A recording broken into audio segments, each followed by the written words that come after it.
Everyone, welcome to another video, and today is running through the shaving razors that I have, little double edge shaving razors, and that's what I'm into.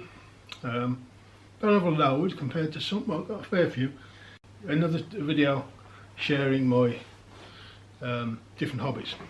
Again, this isn't going to be very often, and to be honest, when it comes to collecting these, I've probably got the ones I want, so I'm not really in the hunt for any new razors, and some of these actually I'll probably sell one, two, maybe three on, or give them away. There's some classics in here, there's some sort of collectible ones, some look like gimmicks but actually work really well. When it comes to these, I'll probably be just reviewing them by doing a shave, but I won't be doing any sort of pickups of these, because again I've got what I want. So we'll get into the collection. We'll go for PAA first. So I'll show one, I'll show them all, sorry. This one called Phantom Blue, and it's got, if you watch the brushes, shaving brushes, you know I've got the sort of shaving brush version of this, Phantom Blue. And in this collection of razors, I haven't got them all, but they're sort of B-movie sort of based in the style, if you will.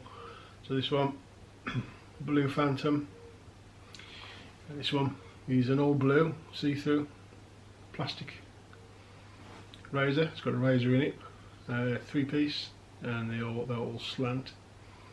So yeah, that's the first one. I didn't know that I'd left a razor in that, so I'd be careful with the others in case I've done the same thing. But real good, they do shave really well actually for us. Oh, I wouldn't say gimmick, but they all work very well as razors. So the next one, so I've got four of these from PAA. This one's called Filament Elegant Filament. This one basically is complete see-through version.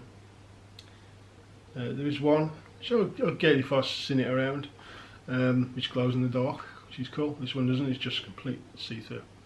I like it because you can see the actual brass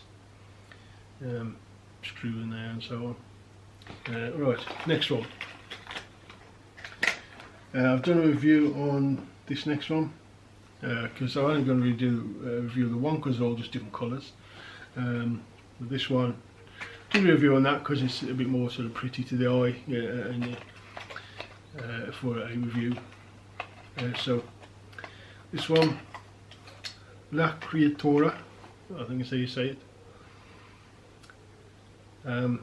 It's like a creature from the swamp sort of look to it, and I think that was based on sort of what you call it, radioactive materials, that sort of thing, and hence why the speckles in this one, the green one, got a speckle effect in the razor. Really like this one actually with that speckle effect. It really sort of sets it apart, and out of them all I probably like this one the most, just because it's a little different from the others with that effect in it, and I like the artwork as well.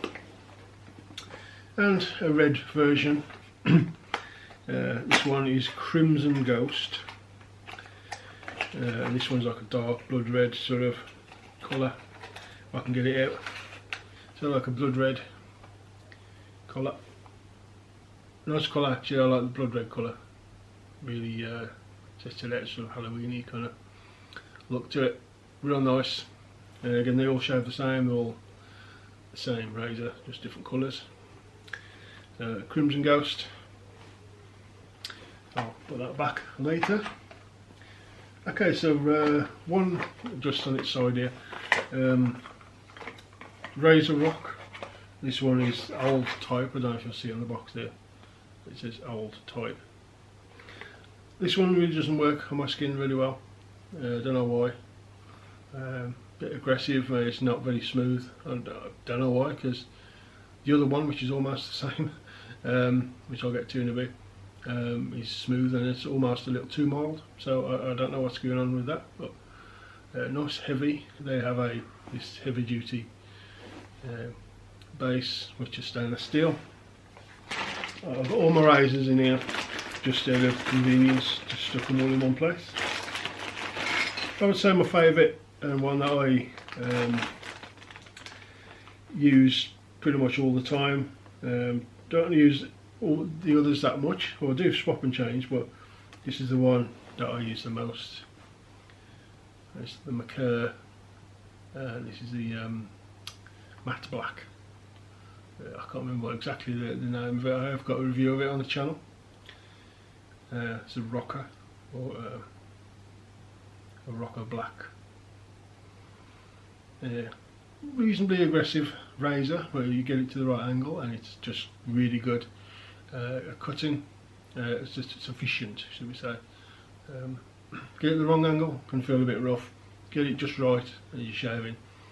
Really efficient. 1-2 pass max for me. I usually just go 1 anyway, because I shave like every other day, so I don't want to be sore for 3 or 4 days and having to shave again. I just like one shave and I'm happy, you know. So well, that's probably my favourite, just because I like black things, you know. I'm an old goth at heart, so that's probably my favourite.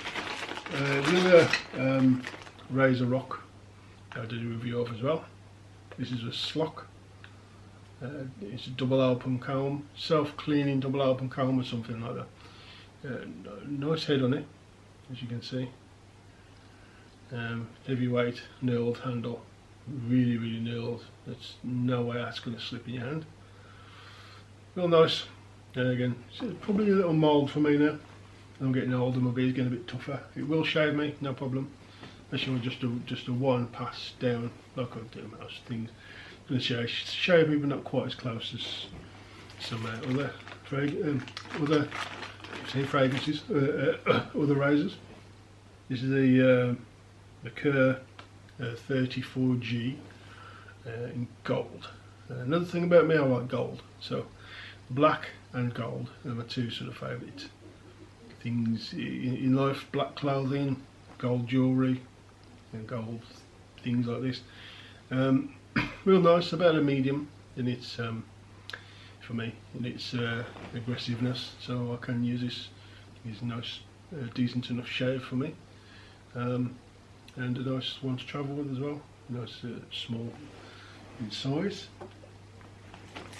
Not small in size, but it's quite mild, and it doesn't look it because it's an open comb. And these are the Maker something. You'll have to bear with me. Not quite sure, can't remember what this one is, but really nice. Open comb, styled in an old Gillette. Actually, this is a little. I can't remember the name of these. Sort of ball, or I can't remember. A little travel Gillette. These are from those 60s, sort of 50s, 60s era, 70s maybe. An old Gillette. Nothing fancy. They made millions and millions of these. Put them in like little sets, like travel sets. Nothing special about them. I have some special Gillettes, but one you can find, and you find even now at a reasonable cost. You know, they're not overly expensive. That's Edwin Jagger, the original DE89 chrome with a knurled handle. Yeah, perfect. Perfect. Bit medium aggressiveness. You could have this and just have it for life. It's just one of those sort of razors. Just need the one. Well, of course you only need one if it's a proper metal razor like these. You only need one. So something like this, Edwin Jagger DE89 with a knurled handle, so less slippy. And that's all you would ever need. Great razor. I think it's called the Rocket. I think it's called the Rocket, the Gillette Rocket. Yeah, if you know your razors, you might say, oh no, that's something else. Correct me if I'm wrong. I think this is a Gillette Rocket. Again, older piece, butterfly, non-adjustable, just Gillette, I'm sure it's a Gillette Rocket. So I'm pulling these out now. My oldest razor, I believe, is a 1960. I think it's a F1 or something like that in it. I ain't gonna sit here and just try and look for it, but sure it's like F1 or something. Gillette Fat Boy. Fat Boy being it was shortened and widened slightly in the handle from a Gillette Slim. So it was called something else, but it just had a name called Fat Boy. Everyone called it Fat Boy, so it's what stuck. Works perfectly, absolutely everything. Works absolutely perfectly. In okay condition, you know, pretty decent. Not spanking brand new perfect or anything like that, but more than usable. No real rust marks, pitting or anything like that, so really nice. Next one, a Fatip Piccolo, I don't know, it was Fatip Piccolo Grande, this one. Grande with a thicker, larger handle, but hollow. So it is a little heavier, but it's about the same weight actually as the other one. This is the Grande version in gold, as you can see. Alpen comb, reasonably aggressive razor, but very nice. The only problem with this one is near enough every other razor, you put it in, screw it down, it automatically aligns. Space either side of the razor is correct. This one doesn't. You got to sort of eye it a little bit just to make sure that the razor either side is about the same. That's the only real gripe I've got with these, and they all do it, these Fatips. But my last one. This one, the Marvel by Fine. It's a Fine Marvel razor, quite a heavy razor, a bit of a weight to it. Again, this one is another one that doesn't really agree with my skin. It's a bit, I don't know, it just feels a bit harsh on my skin. It comes apart, and the one that almost looks like a stormtrooper's helmet right there. Yeah, I mean it's a good razor. It's quality, you know, it's got some quality, got some weight to it. Just feels a little harsh for me on my skin. Don't know why. Just is what it is. So that's it. That is my complete razor collection. Are you into double-edged razors? If you are, let me know in the comments below what you think of the video. If you got any of these, do you like any of these? If you just got the one and you enjoy it, whatever the comment may be, leave it below. I'll answer if I can. So thanks very much for watching. Give me a thumbs up if you like the video, and subscribe if you haven't already. Would really appreciate it, and I appreciate you watching as always. And see you guys soon on the next video.